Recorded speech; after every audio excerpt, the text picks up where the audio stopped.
Hello, and welcome to another Simon Says Sci-Fi. And this is for the wonderful The Legend of the Traveling TARDIS. And the topic this time is time itself. Time.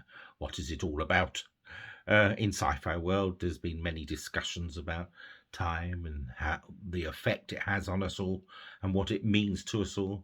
There are many sci-fi novels and films and TV shows that have time at the core of the storylines. Doctor Who, of course, is the perfect example. As well as movement in time, there's parallel universes which make your brain go boing. And then we have to think, what is there on Earth that can help us with time? And of course, one of the fastest things that we know about is the speed of light. Speed of light is apparently 6,561,600 miles per day. And you multiply that by 365 days, and you get how fast the speed of light is for a year. Now, I tried it on my calculator, and it died. So whatever the humongous figure is, that is it for a year. So then we look at celestial things in the sky, and apparently our nearest star is 4.3 years away, light years away, and the nearest galaxy is 2.5 million light years away. So what it tells you, of course, is that space is big, and it is extraordinary. And so then we look at the speed of sound. Not as fast as the speed of light. It's only about 767 miles per day, which works out at about 18,414 miles a year. And that is why, if you're looking in the distance and you're looking at a soldier silhouetted against the skyline, you will see him fall before you hear the shot of the gun that kills him. A lot of us travel internationally, and because of the time zones we have, we suffer from jet lag.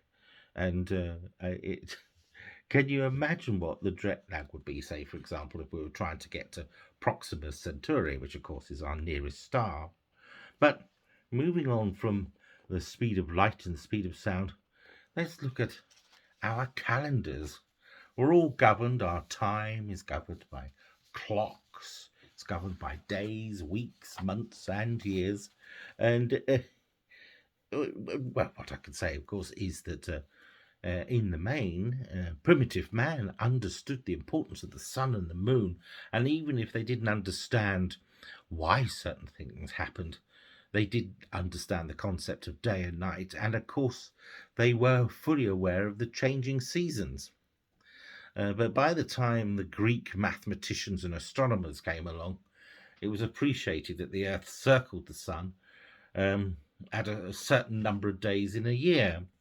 They calculated a 4-year cycle, 3 normal years of 365 days and a leap year of 366 days.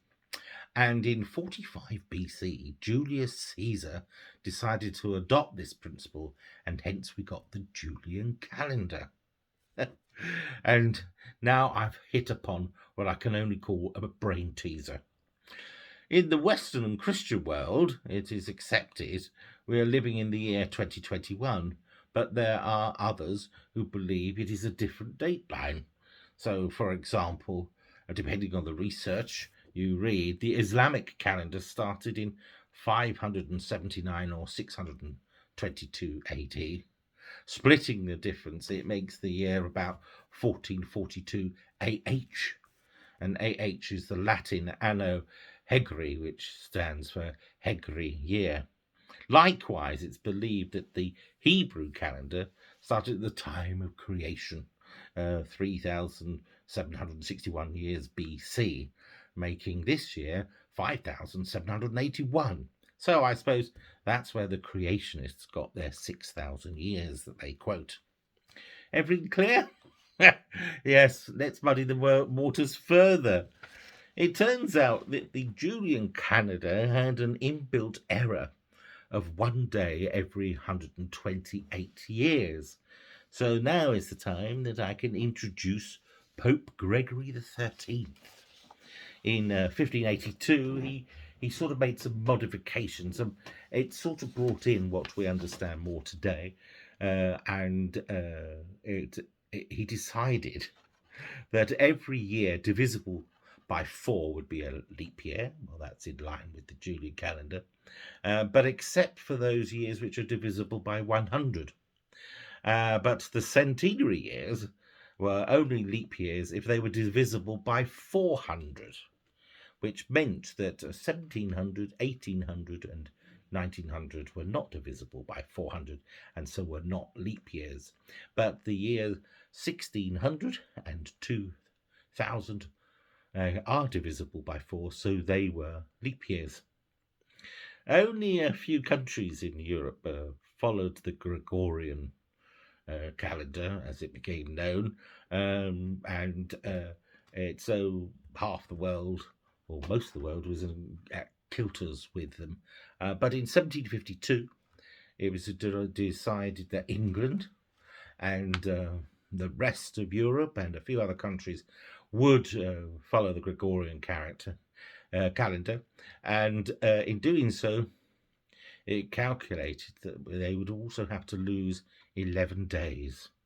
So it was that on Wednesday, the 2nd of September, 1752, it was followed by Thursday, the 14th of September, a loss of 11 days. And of course, lots of people felt they'd missed out on their birthday, or they'd had a year stolen from their life, which, of course, wasn't the case. But you can understand how they might feel.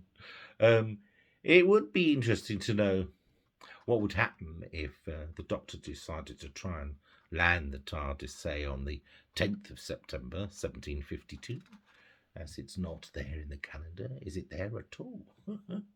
Well, hopefully I haven't fried your brains too much, and hopefully I've given you some food for thought. But if I've quoted wrong dates or I've said something that's totally inaccurate, you think I'm talking bunkum, please feel free to correct me and make comment. But at the same time, I ask, can you let me know the horses that took part in the Tokyo Olympics, did they suffer from jet lag? Until next time, have a think.